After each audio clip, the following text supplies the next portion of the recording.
Hello दोस्तों, नमस्कार। स्वागत है आपका एक बार फिर से हमारे यूट्यूब चैनल विनय की पाठशाला में। आज हम लोग इस वीडियो में कक्षा 7 की गणित की इकाई 10 चतुर्भुज उसकी अभ्यास 10 डी के प्रश्नों को हल करेंगे। तो बिना देर किए शुरू करते हैं आज की क्लास और देखते हैं आज का प्रश्न नंबर 1। तो यहाँ पे पहला प्रश्न हमारा दिया गया है कि आकृति 10.30 यानी ये आकृति एक समांतर चतुर्भुज की है, वे प्रतिबंध बताइए जबकि यह समांतर चतुर्भुज एक समचतुर्भुज होगा। तो समचतुर्भुज कब होगा? जब इसकी सभी भुजाएं आपस में बराबर होंगी। जब इस समांतर चतुर्भुज की सभी भुजाएं आपस में बराबर होंगी। ठीक है, ये तो एक आंसर हो गया। दूसरा है कि आयत कब होगा? आयत ये तब होगा जब कोण जो है इसके 90 अंश के हों। जब इस समांतर चतुर्भुज के सभी कोण समकोण होंगे।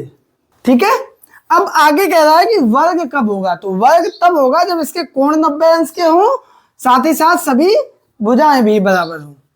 जब इस समांतर चतुर्भुज के सभी कोण समकोण हों और सभी भुजाएं आपस में बराबर हों, तब ये समांतर चतुर्भुज हमारा वर्ग हो जाएगा। ठीक है, तो ये था हमारा प्रश्न नंबर 1। अब देखते हैं प्रश्न नंबर 2 को। तो बच्चों, यहाँ पर हमारा दूसरा प्रश्न है कि समांतर चतुर्भुज एबीसीडी में निम्नांक के प्रत्येक कथन के सत्य होने पर आकृति को किस नाम से पुकारेंगे? तो समांतर चतुर्भुज पहले हम एक बना लेते हैं। A B C D. पहला कह रहा है ए बी बराबर बी सी, ये भुजाएं इसके बराबर होगी और ये इसके बराबर, ये इसके बराबर, इसका मतलब सभी भुजाएं आपस में बराबर हो जाएंगी। ये सेम पिछले वाले प्रश्न का बिल्कुल रिकैप है। उसमें कहा समचतुर्भुज और फिर ये बता दिया। तो इसमें ये कंडीशन आ रही है, इसका मतलब ये हमारा क्या हुआ? समचतुर्भुज, सभी भुजाएं बराबर हो जाएंगी। दूसरा कह रहा है कोण ए बी सी 90 अंश। ए बी सी, ये कोण अगर 90 अंश का होगा तो ये भी कोण 90 अंश का होगा, ये भी कोण 90 अंश का होगा और ये भी कोण 90 अंश का हो जाएगा। और जब सभी कोण 90 अंश के हो जाएंगे, आमने सामने की भुजाएं बराबर होंगी, तो ये हमारा हो जाएगा आयत। क्या हो जाएगा? आयत। अब कह रहा है नीचे कोण ए बी सी 90 अंश और ए बी बराबर बी सी, दोनों चीजें कह रहा है। ये भुजा इसके बराबर भी है और चारों कोण 90 अंश के हैं। उस स्थिति में हमारा समांतर चतुर्भुज हो जाता है वर्ग। ठीक है, तो यही हमारे आ गए आंसर। आई होप कि आप लोग समझ गए होंगे। सेम जो प्रश्न पीछे एक दिया गया था उसी तरह का है। ठीक है, तो ये था प्रश्न नंबर 2 और अब हम लोग चलते हैं अगले प्रश्न पर। तो बच्चों, यहाँ पर हमारा तीसरा प्रश्न दिया गया है, वर्ग में और रिक्त स्थान है, इनकी पूर्ति करना है। पहला है भुजाओं की लंबाइयां। वर्ग में भुजाओं की लंबाइयां कैसी होती हैं? बराबर होती हैं। वर्ग में सभी भुजाएं आपस में ये चारों भुजाएं बराबर होती हैं। लिख देंगे बराबर या फिर समान। आगे है विकर्ण। विकर्ण कैसे होते हैं? विकर्ण भी इसमें बराबर होते हैं। कैसे होते हैं? बराबर। प्रत्येक कोण कितने अंश का होता है? यहाँ पे प्रत्येक कोण होता है 90 अंश का। 90 अंश का होता है। आगे है विकर्ण एक दूसरे के, फिर से वही है दूसरा, विकर्ण एक दूसरे के बराबर होते हैं। ठीक, तो ये था हमारा प्रश्न नंबर 3। बहुत आसान प्रश्न था, रिक्त स्थान थे। आगे वाले प्रश्न को देखते हैं। तो बच्चों, यहाँ पर हमारा चौथा प्रश्न है कि यदि किसी वर्ग के विकर्ण का वर्ग 50 वर्ग सेमी है तो इसका परिमाप ज्ञात कीजिए। बहुत अच्छा प्रश्न है दोस्तों। ये कोई एक वर्ग है ए बी सी डी। तो यहाँ पे सबसे पहले हम ये देख लें कि हमें क्या दिया है। दिया है विकर्ण का वर्ग बराबर 50। ये मान लिया हमने विकर्ण है। ठीक है, तो डी बी का स्क्वायर बराबर 50।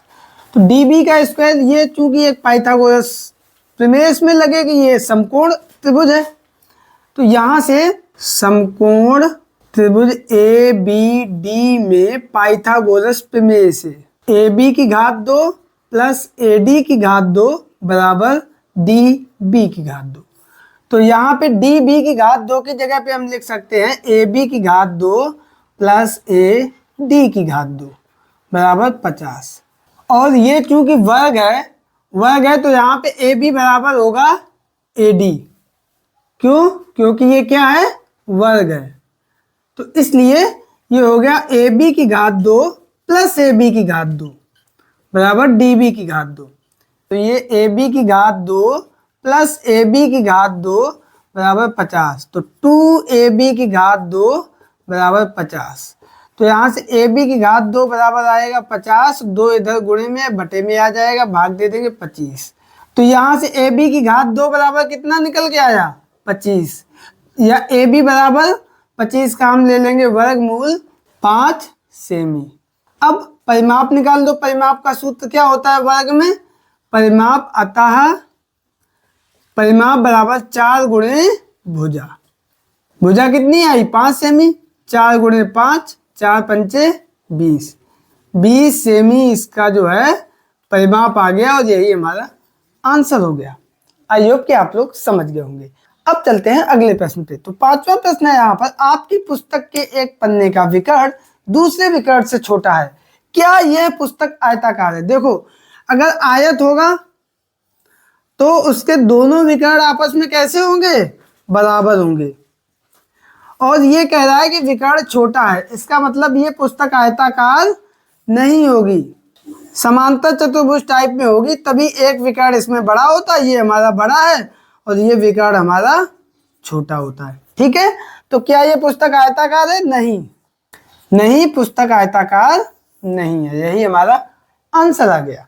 आगे वाले प्रश्न को देखते हैं। तो बच्चों यहाँ पर हमारा 6वां प्रश्न है कि एक आयत बनाइए जिसकी संलग्न भुजाएं क्रमशः 6 सेमी और 8 सेमी है, इनके विकर्णों को मापिए और पाइथागोरस प्रमेय से माप का सत्यापन कीजिए। तो एक आयत हमें बनाना है 6 सेमी। मान लिया ये भुजा है 6 सेमी और ये है 8 सेमी। तो अब चूंकि आयत है तो ये भी होगी 8 सेमी और ये भी होगी 6 सेमी। ठीक है, अब कह रहा है इनके विकर्णों को मापिए। तो ये विकर्ण जब आप पटरी से नापोगे तो आप देखोगे कितना आएगा 10 सेमी। अगर ये आयत ए बी सी डी है तो आयत ए बी सी डी में विकर्ण बी डी कितना आएगा? पटरी से नाप के देखोगे 10 सेमी आएगा। इसी प्रकार दूसरा विकर्ण जो है ए सी, इसको भी अगर नाप के देखोगे तो ये भी हमारा आएगा 10 सेमी। देखना, आप नाप के कमेंट करके बताना। ए सी ये आएगा हमारा 10 सेमी। प्रश्न कह रहा है पाइथागोरस प्रमेय से माप का सत्यापन कीजिए। पाइथागोरस प्रमेय से क्यों कह रहा है? क्योंकि ये कोण है 90 अंश। तो ये अगर हम त्रिभुज देखें तो ये बनेगा समकोण त्रिभुज। ठीक है, तो समकोण त्रिभुज ए बी डी में पाइथागोरस प्रमेय से, पाइथागोरस प्रमेय अगर इस समकोण त्रिभुज में लगाएंगे तो लंब की घात 2 प्लस आधार की घात 2, ए डी की घात 2 प्लस ए बी की घात 2 बराबर कर्ण बी डी की घात 2। ये है 6 की घात 2, ये है 8 की घात 2 बराबर बी डी की घात 2। 6 छक्का 36, 8 अट्ठे 64 बराबर बी डी की घात 2। ये आ गया 100, बी डी की घात 2। 100 को लिख सकते हैं 10 की घात 2। तो यहाँ से बी डी हमारा आया 10 सेमी। तो पाइथागोरस प्रमेय से भी आपने देखा ये विकर्ण बी डी कितना आया 10 सेमी। इसी प्रकार विकर्ण ए सी भी हमारा कितना आएगा 10 सेमी आएगा। तो यही हमारा आंसर हो गया, क्योंकि पाइथागोरस प्रमेय से भी हमने देख लिया इसका विकर्ण 10 सेमी ही आएगा। ठीक है, अब हम लोग चलते हैं अगले प्रश्न पर। और अगला प्रश्न बिल्कुल इसी तरीके से है, केवल भुजाओं की माप अलग दी गई है। यहाँ पे 6 सेमी और 8 सेमी है। प्रश्न अगर आप देखोगे तो वहां पे है 5 सेमी और 12 सेमी। तो 6 की जगह हमने 5 कर दिया, 8 की जगह कर दिया 12। पूरा प्रश्न वही रहेगा। अब 6 की जगह पे 5, 8 की जगह पे 12। अब जब हम ये भुजा नापेंगे तो ये भुजा हमारी 10 सेमी नहीं आएगी। ठीक है, यहाँ पे विकर्ण जब हम नापेंगे तो हमारा आएगा 13 सेंटीमीटर। नापना और कमेंट करके बताना हमें इतना आ रहा कि नहीं आ रहा। वही ये विकर्ण अगर हम नापेंगे तो भी हमारा इतना ही आएगा 13 सेंटीमीटर। ठीक है, 13 सेंटीमीटर ये भी आएगा और 13 सेंटीमीटर ये भी आएगा। अब वही काम करेंगे कि इसमें भी कह रहा है पाइथागोरस प्रमेय से माप का सत्यापन कीजिए। तो पाइथागोरस प्रमेय इसमें भी लगा देंगे। यहाँ पे हमारा जो है 5 का वर्ग होगा प्लस 12 का वर्ग होगा। 5 का वर्ग 55 25, 12 का वर्ग 144, 169 आएगा। और 169 किसका वर्ग होता है? 13 का वर्ग होता है। तो बी डी हमारी आएगी 13 सेंटीमीटर। इसी प्रकार विकर्ण ए सी, ये भी हमारा आएगा 13 सेंटीमीटर। यही हमारा आंसर हो जाएगा। तो ये था हमारा प्रश्न नंबर 7, बिल्कुल सेम प्रश्न नंबर 6 की तरह, केवल भुजाओं की माप जो है वो अलग थी इसमें, तो विकर्ण भी हमारा अलग आया। और उसी को हमने, चूंकि समकोण त्रिभुज बन रहा था विकर्ण के साथ, तो उसमें पाइथागोरस प्रमेय लगा के हमने सिद्ध कर दिया। ठीक है, तो ये था प्रश्न नंबर 7। अब चलते हैं इस एक्सरसाइज के अंतिम प्रश्न पर। तो बच्चों 8वां प्रश्न है यहाँ पर कि एक समचतुर्भुज का एक विकर्ण यदि उसकी एक भुजा के बराबर हो तो इनके सभी अंतः कोणों का मान ज्ञात कीजिए। बहुत अच्छा प्रश्न है। ये हमने मान लिया कि एक समचतुर्भुज है, और चूंकि समचतुर्भुज है तो एक विकर्ण इसका बड़ा होगा, एक विकर्ण छोटा होगा। मान लिया कि ये छोटा विकर्ण जो है ये इनकी भुजा की लंबाइयों के बराबर है। लिख देंगे, माना ABCD एक समचतुर्भुज है, छोटा विकर्ण BD और बड़ा विकर्ण बराबर AC। तो ये छोटा वाला विकर्ण बराबर होगा, प्रश्नानुसार विकर्ण BD समचतुर्भुज की भुजा AB के बराबर है। तो ये अगर A है तो ये चूंकि समचतुर्भुज है तो ये भी A होगी, A सेमी, और ये भी A सेमी होगी, और ये भी हमारी A सेमी होगी।